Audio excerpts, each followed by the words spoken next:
السلام عليكم ورحمة الله وبركاته. كما وعدتكم إن شاء الله فيديو جديد، بس النهاردة هيكون فيديو مختلف إن شاء الله ويفيدك أكتر وأكتر. طبعا وسواس الموت يا جماعة ليه أعراض بتخليك تخش في دوامة وتقول دي حقيقة وكل ما أنزل الله به من سلطان. عاوزك تبقى هادي معايا أوي في الفيديو ده وتكمل معايا للآخر. أنا جاي النهاردة إن شاء الله، أو في كل فيديو بيتكلم في الموضوع ده، جاي إن شاء الله أفيدك. مش طمعان غير في الشفاء ليك وليها، مش أكتر. فلو هتطول بالك هتستفيد زي ما أنا طولت بالي كتير عشان أوصل للاستفادة الكاملة. لان انت معاك وسواس بفضل الله كده، بتيجي تتفرج على اي حاجة تفيدك او اي حاجة ايجابية، يقولك اللي انت بتسمعه اول ما بتيجي تتفرج مش هيفيدك، مفيش امل، مفيش فايدة. الكلام ده كله كذب في كذب في كذب تعرضت له. وبفضل الله النهاردة انا بكلمك اهو بعد معاناة 3 سنوات. ف رسالتي للي هو بيعاني من وسواس الموت ومحطم حياته ومدخله في اكتئاب، خلي بالك من الأعراض اللي هقولك عليها أو اللي انت عايش فيها دلوقتي. وجع في المعدة باستمرار، سخونة في الرجل، دوخة، الرؤية تكاد أن تكون منعدمة، يعني زي ما بيقولوا كده بالبلدي عيني شغالة طشاش كده. عقلي أصلا مخطوف مني، يعني بيبقى العقل مخطوف والعياذ بالله.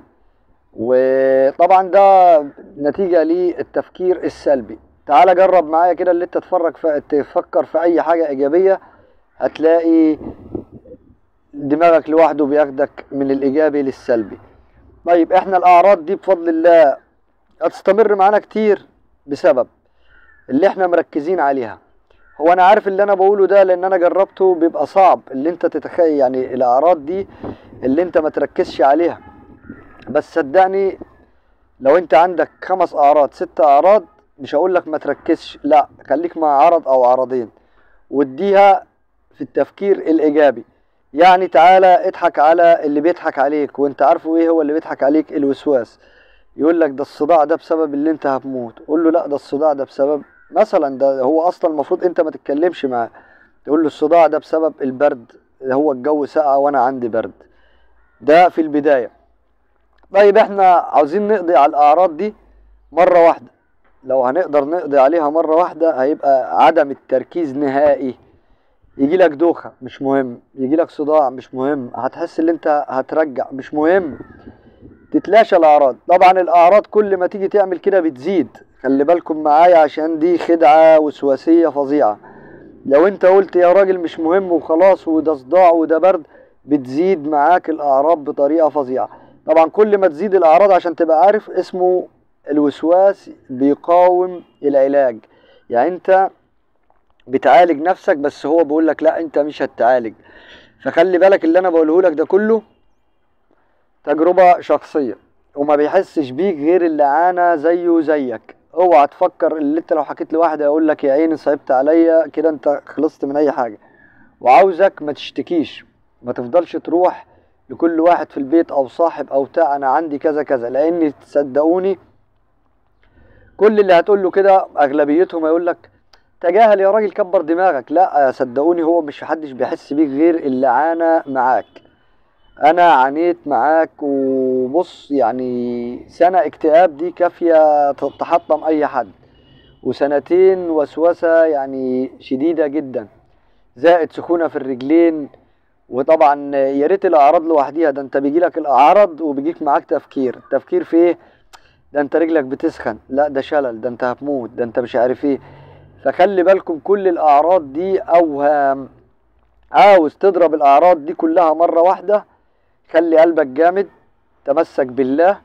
وكل ما يجيلك اي عرض مش مهم هترجع، مش مهم دايخ اقف مكانك، اقعد. يعني انت لو ماشي ودخت اقف مكانك دقيقة واحدة وبعد كده كمل وقول مش مهم، خلينا اقع، خلينا ادوخ، خلينا اموت. صدقوني امشي على الحاجة دي. انا السنة ما كنتش اطلع من البيت، سنة كاملة ما كنتش اطلع من البيت، ملازم السرير والتفكير الفظيع. عاوز اقول لكم دماغي دي كانت في غيبوبة تامة، غيبوبة شديدة جدا مع هذا اللعين. فطبعا يا جماعة الأعراض كلها أوهام وكلها كذب. لو الأعراض دي مش كلها أوهام ومش كلها كذب ما كانش زماني بكلمك دلوقتي. أنا بكلمك أهو، أنا بعالجك، أنا دلوقتي بعالجك. أنا ليا 3 سنين مصاب بهذا الوسواس. لو الأعراض اللي جات لي كلها دي حقيقة واحدة، ولو عرض واحد حقيقي ما كانش زماني دلوقتي بعمل فيديو وبكلمك. فانت مش هقول لك عيد الفيديو مره واثنين وثلاثه، انا كنت بعيد الفيديو، اي فيديو يفيدني او اي تجربه بتفيدني 100 مره. انا ليا اللي يفيدني، حتى لو الوسواس قال لي لا ده بيضحك عليك ده مش بيفيدك، اكيد بيتقال لك كده. انا اتقال لي كده. انا كنت قاعد مع انسان، او مش انسان، قاعد مع عقلي الباطن مع كذاب كبير كذب عليا، ضيع من عمري احلى 3 سنين. فلازم الكلام ده لاختي ولاخويا المصاب بالوسواس واللي مش مصاب، خلي بالك ان الوسواس بينزل عليك زي الصعقة من السماء، ما بتحسش وما بتعرفش الوسواس، بيعيشك في حقيقة يعني. فكل الاعراض اللي عندك اوهام ما انزل الله بها من سلطان. انا بكلمك وبضحك وبشرب وباكل وبمارس حياتي الطبيعية وبمشي وبروح وباجي وبسافر مسافات بعيدة كمان.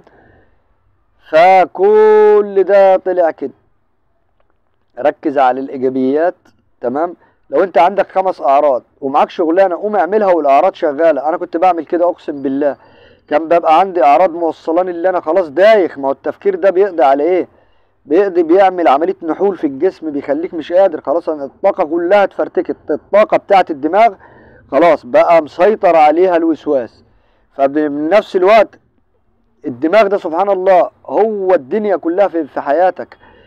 اول ما بيبقى تعبان وفي دوشه فيه دب دب دب افكار افكار افكار افكار، فبيسيطر كمان على جسمك. ما بتقدرش لا تقف ولا تمشي ولا تاكل ولا تشرب. فكده بيوصلك بجد يعني، بيحسسك ان انت دي خلاص نهايتك. لا ده كلام فاضي. قوم كده اكن على جسمك شويه تراب، انصرهم كده طيرهم وقوم وساعد نفسك.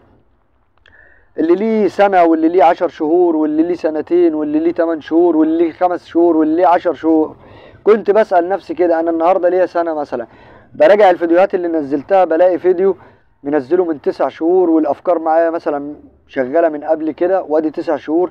إيه ده أنا ليا سنة مثلا منزل الفيديو ده وما متش. بعمل كده براجع فيديوهاتي. يعني فيديو زي ده أنت لو سمعته النهاردة تعالى بعد 10 أيام اسمعه تاني، هتبص تلاقي نفسك عايش في كدبة كبيرة. طب ده انا على كده من 10 ايام كان الوسواس بيقول لي انت هتموت. طب النهارده الفيديو ده انا بسمعه كده اليوم العاشر، طب ما متش. اوهام.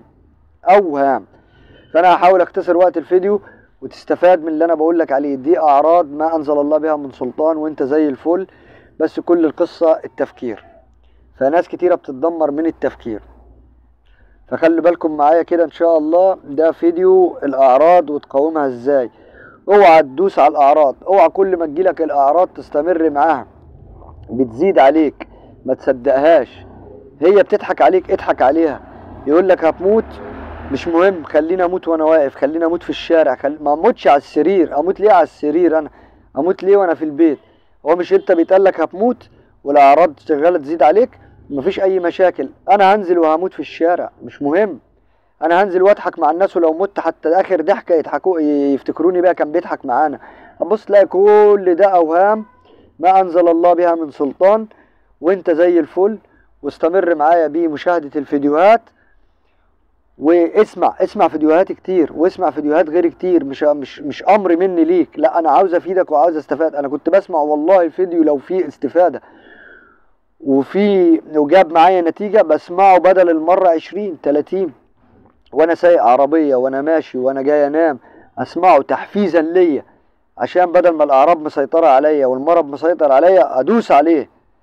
فطبعا فضلا وليس امرا. ان شاء الله هيعجبك الفيديو. ومش هقول لك اشترك في القناه، هتشترك ان شاء الله عشان تكمل معايا سلسله العلاج بتاعه الوسواس، عشان عشان ان شاء الله توصل للنتيجة اللي تفيدك، وربنا يتمم علينا الشفاء جميعا، وان شاء الله يكتب لك الشفاء زي ما كتبهولي ويكتبه لكل مريض ان شاء الله. وان شاء الله اكمل لكم فيديوهاتي ومعاناتي معاه لغاية ما وصلت لنتيجة بفضل الله انت شايفها دلوقتي وسامعها وانا بكلمك. والسلام عليكم ورحمة الله وبركاته.